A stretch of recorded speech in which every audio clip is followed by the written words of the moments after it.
Halo pecinta film Donghua. Kali ini Mimin akan bawain alur cerita film Renegade Immortal versi novelnya ya. Yang pasti Mimin ambil episode setingkat dari filmnya yang lagi tayang. Tanpa berlama-lama lagi, yuk langsung masuk ke alur ceritanya. Toko yang disewa Wang Lin tidak berada di jalan utama, tetapi di pinggir jalan. Jika tidak mencarinya, sangat sulit untuk menemukannya. Tetapi Wang Lin tidak keberatan. Setelah semalaman berkultivasi, set merah di sekitarnya semakin padat. Saat pagi tiba, Wang Lin membuka pintu toko. Seperti manusia biasa, dia membersihkan toko, kemudian tubuhnya bergerak dan menghilang dari toko. Ketika dia kembali, tas belanjaannya berisi beberapa pohon besar yang telah dicabut beserta akarnya. Ia membersihkan kulit pohon dan mengubahnya menjadi balok kayu. Wang Lin mulai mengingat masa kecilnya, saat ayahnya mengajarinya cara mengukir. Kenangan ini perlahan memenuhi pikirannya. Wang Lin merenung cukup lama. Kemudian ia meraih balok kayu persegi besar. Dengan lambaian tangannya yang lembut, balok kayu persegi itu terpotong menjadi 10 bagian. Secara bertahap, saat Wang Lin mengukir, ia tampak mendapatkan kembali sesuatu yang telah hilang 400 tahun lalu. Dengan setiap goresan, ia tampak kembali ke masa kecilnya. Kembali ke masa ketika ia tinggal di desa kecil itu. Pada saat itu, energi spiritual dalam tubuh Wang Lin mulai bergerak. Dan energi itu tertanam dalam patung yang sedang dipahatnya. Waktu berlalu dengan cepat, dan malam pun tiba ketika Wang Lin tersadar kembali. Ia melihat balok kayu di tangannya. Balok kayu itu telah berubah menjadi ukiran kayu. Ukiran itu menggambarkan seorang pria parubaya dengan senyum ramah. Pria parubaya itu mengenakan jubah kasar dan tangannya dipenuhi garis-garis kasar. Meskipun ukiran kayu ini sangat kasar, namun ukiran itu tampak hidup. Gelombang energi spiritual menyebar dari ukiran itu. Saat Wang Lin menatap ukiran itu, hatinya mulai terasa sakit. Tangan kanannya mengusap ukiran itu pelan-pelan sambil bergumam. "Ayah, anakmu sangat merindukanmu." Setelah merenung cukup lama, Wang Lin memindahkan ukiran kayu itu ke samping. Ia mengambil sepotong kayu lain dan dengan sepenuh hati mulai mengukir lagi. Goresan demi goresan. Malam mulai terasa dingin, tetapi tidak tidur sehari pun tidak berarti apa-apa bagi Wang Lin. Dulu ketika dikejar-kejar, ia bisa berlari selama berhari-hari. Saat matahari terbit, ukiran yang sedang dikerjakan Wang Lin mulai terbentuk. Ukiran kayu ini berbentuk seperti wanita parubaya. Matanya yang penuh kasih menatap kejauhan seolah-olah dia sedang menunggu anaknya kembali. Dia meletakkan kedua ukiran kayu itu bersebelahan dan menghela nafas panjang sambil mengambil sepotong kayu lainnya dan mulai mengukir. Dalam sekejap mata, sebulan telah berlalu. Jumlah barang di toko Wang Lin berangsur-angsur bertambah. Rak-rak di sepanjang dinding toko dipenuhi dengan ukiran kayu yang tampak hidup. Ada laki-laki dan perempuan, orang muda dan orang tua, dan semuanya dalam berbagai pose. Ukiran kayu ini semuanya adalah milik penduduk desa yang merupakan kampung halaman Wang Lin. Dengan kata lain, Wang Lin telah menghidupkannya kembali. Pada bulan ini, Wang Lin tidak memiliki satupun pelanggan. Tetapi dia tidak keberatan karena dia tenggelam dalam seni ukir. Dia bahkan berhenti berkultivasi. Suatu hari, Wang Lin memegang ukiran kayu yang setengah jadi di tangannya. Ukiran kayu ini entah mengapa memancarkan aura purba. Jika ada kultivator dari Laut Iblis yang melihat ukiran ini, mereka akan langsung mengenalinya sebagai naga. Naga ini adalah binatang roh pertama yang ditemui Wang Lin saat dia bersama Limuan. Saat dia sedang mengukir, bel berbunyi saat pintu didorong terbuka oleh seseorang. Seorang anak lelaki yang tampak sangat kuat dengan hati-hati melihat ke dalam. Anak laki-laki itu melihat Wang Lin dan terkejut. Tetapi ia langsung terkagum-kagum setelah melihat semua ukiran di ruangan itu. Ia bertanya, "Paman, apakah Anda yang mengukir semua ini? Ukirannya sangat cantik. Bisakah Anda memberi saya satu?" Wang Lin tersenyum dan meletakkan ukiran di tangannya. Dia mengambil ukiran kayu dari salah satu rak. Itu adalah ukiran seseorang. Seseorang yang sangat dikenal Wang Lin bernama Wang Hao. Anak laki-laki di hadapannya tampak mirip dengan Wang Hao saat itu. Setelah anak laki-laki itu menerima ukiran kayu itu, dia bersorak. Dia memegangnya di tangannya seperti harta karun dan berkata kepada Wang Lin dengan suara yang tegas, "Terima kasih paman. Saya dari pandai besi di seberang jalan. Selamat tinggal." Setelah itu, dia berlari keluar dari toko dan berteriak, "Bu, lihat, paman memberiku ini," ucap anak kecil itu. Wang Lin berdiri dan berjalan ke pintu masuk toko. Ia melihat seorang pria dan wanita keluar dari toko di seberang jalan. Keduanya menatap penuh kasih sayang ke arah anak laki-laki itu. Pria itu mengambil ukiran kayu itu dan matanya tiba-tiba berbinar. Ia berjalan ke arah Wang Lin sambil membawa ukiran kayu itu dan berkata, Adik kecil, anak-anak tidak begitu mengerti. Berapa harga ukiran ini? Wang Lin menggelengkan kepalanya dan berkata, aku memberikannya padanya. Itu hanya sepotong kayu. Ayah anak laki-laki itu ragu sejenak. Ia menatap Wang Lin dan tersenyum. Kamu baru saja tiba di sini kan? Aku belum pernah melihatmu sebelumnya. Wang Lin tersenyum dan mengangguk. Ayah anak laki-laki itu tersenyum dan berkata, adik kecil, jika kamu tidak keberatan, datanglah untuk makan. Saya punya anggur buah buatan sendiri yang jauh lebih enak daripada anggur dari restoran-restoran itu. Wang Lin merasakan perasaan yang sangat aneh di hatinya. Ini adalah perasaan yang belum pernah dirasakannya selama 400 tahun. Setelah ragu-ragu sejenak, dia mengangguk. Ibu anak laki-laki itu adalah seorang wanita yang sangat baik. Meskipun masih sangat muda, dia sangat sabar dan lembut. Dari pandangan mereka, Wang Lin dapat melihat bahwa mereka adalah keluarga yang sangat bahagia. Anak mereka lucu dan pasangan itu saling mencintai. Di dalam bengkel besi, ada meja persegi dengan beberapa hidangan buatan sendiri di atasnya. Meskipun Wang Lin tidak perlu makan lagi, dia tetap mengambil sumpitnya dan makan beberapa suap. Sambil minum anggur buah buatan sendiri yang sangat dibanggakan pria itu, dan menyantap makanan buatan sendiri dengan penuh cinta, pikiran Wang Lin menjadi lebih tenang daripada saat ia bersama rombongan.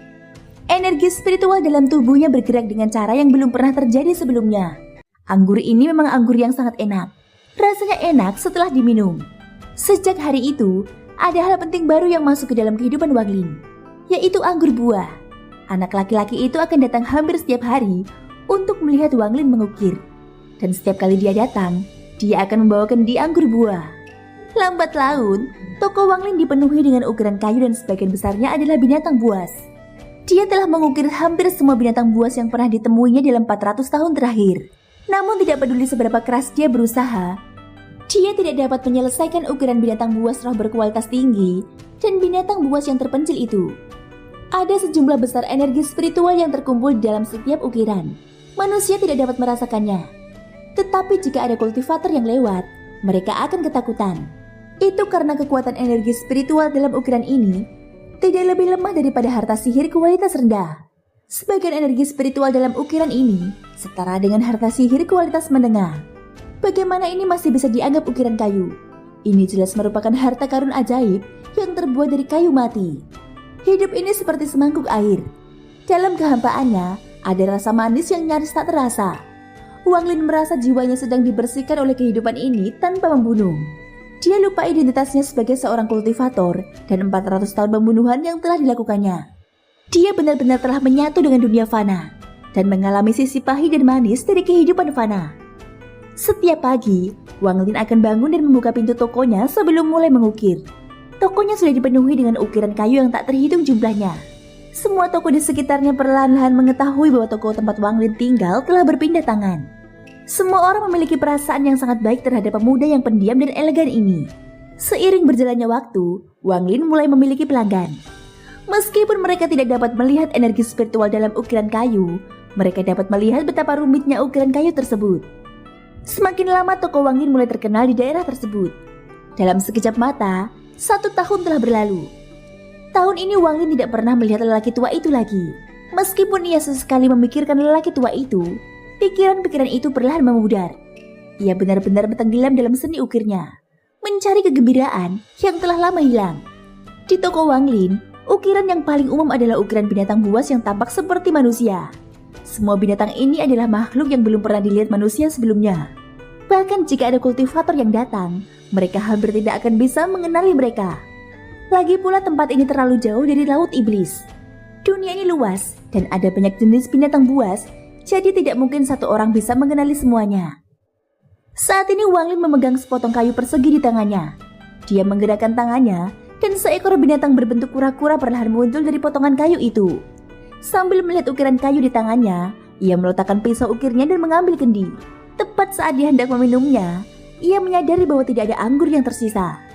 Pada saat ini, Danio biasanya akan datang untuk melihatnya mengukir dan membawa kendi anggur. Benar saja, tak lama kemudian, Danio yang telah tumbuh lebih tinggi 1 kepala dalam setahun terakhir masuk ke toko. Danio adalah anak laki-laki itu. Dan meskipun dia baru berusia 12 tahun, dia sangat tinggi. Tubuhnya jauh lebih kuat dibandingkan setahun yang lalu. Setelah memasuki toko, dia mengeluarkan suara tidak senang saat duduk di sebelah Wang Lin. Dia berkata, Paman Wang, kamu harus pergi ke rumahku kapan-kapan dan berbicara dengan ayahku. Dia selalu membuatku belajar seni besi, tetapi aku tidak ingin mempelajarinya. Kalau boleh, aku ingin belajar keterampilan mengukir paman. Setelah itu, dia meletakkan kendi anggur di sebelah Wang Lin. Matanya menyipit saat dia menatap ukiran yang belum selesai di tangan Wang Lin.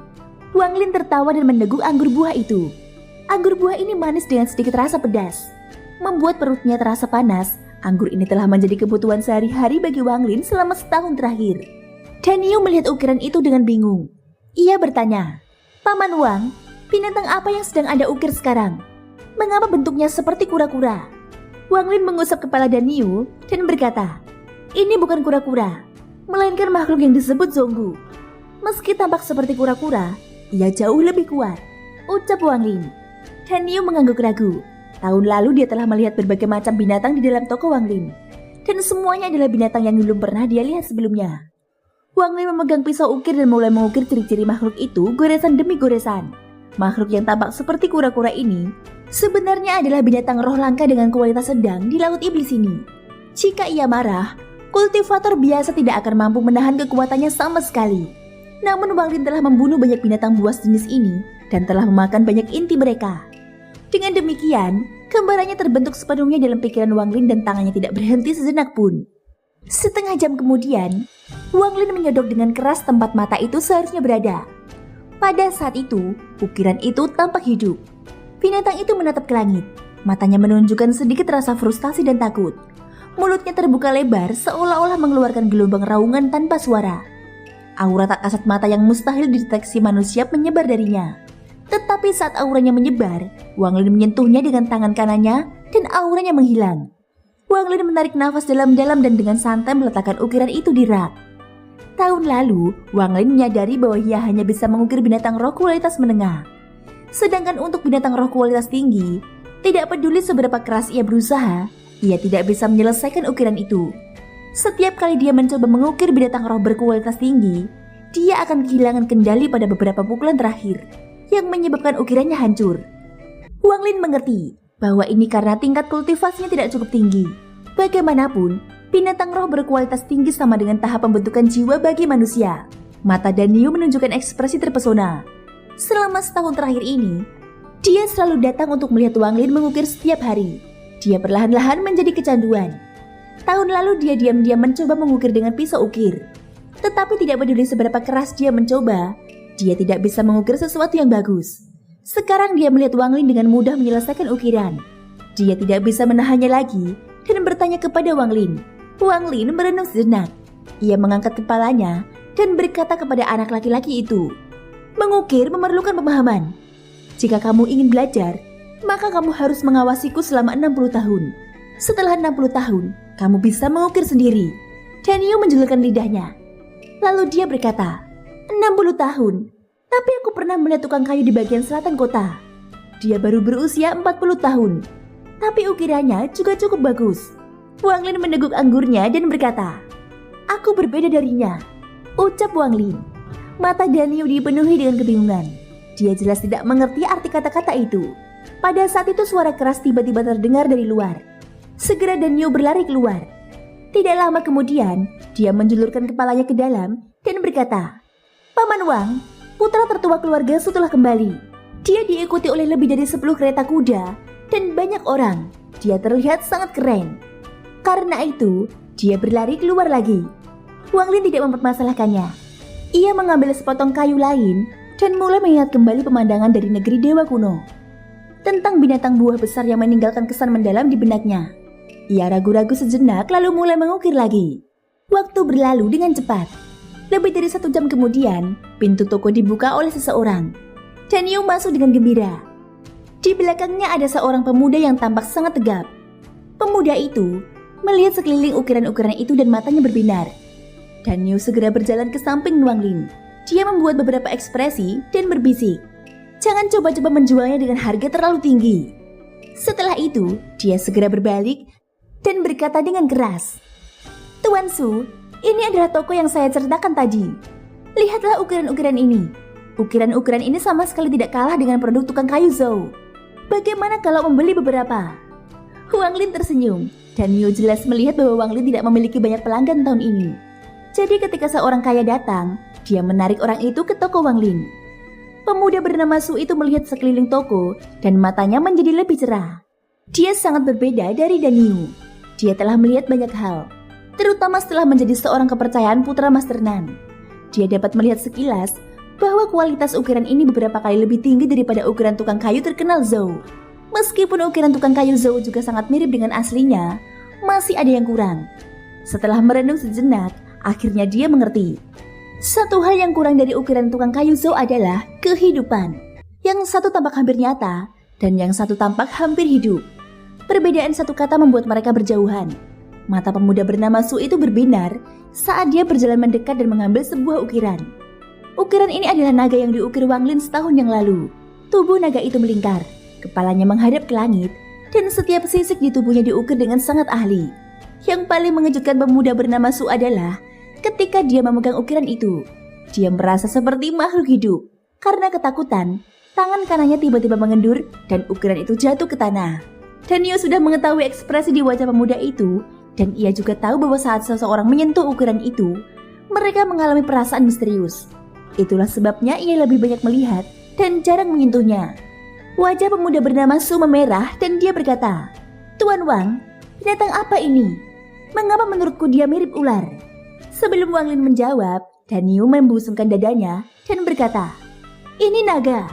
Tahukah kamu apa itu naga? Itu adalah makhluk abadi." Naga. Pemuda bernama Su teringat nama itu dan bertanya, "Berapa harga ukiran naga ini?" Wang Lin tersenyum santai dan berkata, 10 keping emas. Begitu Dan Neo mendengar ini, dia diam-diam menghela nafas dan berpikir bahwa semuanya sudah berakhir. Dia telah membawa cukup banyak orang ke toko ini tahun lalu. Tetapi setiap kali orang mendengar harganya, mereka akan menggelengkan kepala dan pergi. Namun dia tidak percaya bahwa pemuda bernama Su itu hanya mengerutkan kening dan meletakkan 10 keping emas di atas meja. Pemuda itu melepaskan mantelnya, melilitkannya di sekitar ukiran naga, dan segera pergi. Dan Neo menatap 10 keping emas di atas meja dengan tercengang. Matanya berbinar saat dia bergumam, "Luar biasa. Satu ukiran kayu bisa dijual seharga 10 keping emas. Ayahku hanya bisa membuat 1 keping emas dengan 1 bulan kerja. Dan itu pun jarang," ucap Dan Neo. Setelah bergumam pada dirinya sendiri, ia membuat keputusan. Hanya 60 tahun, ia akan melakukan apapun untuk mempelajari seni ini.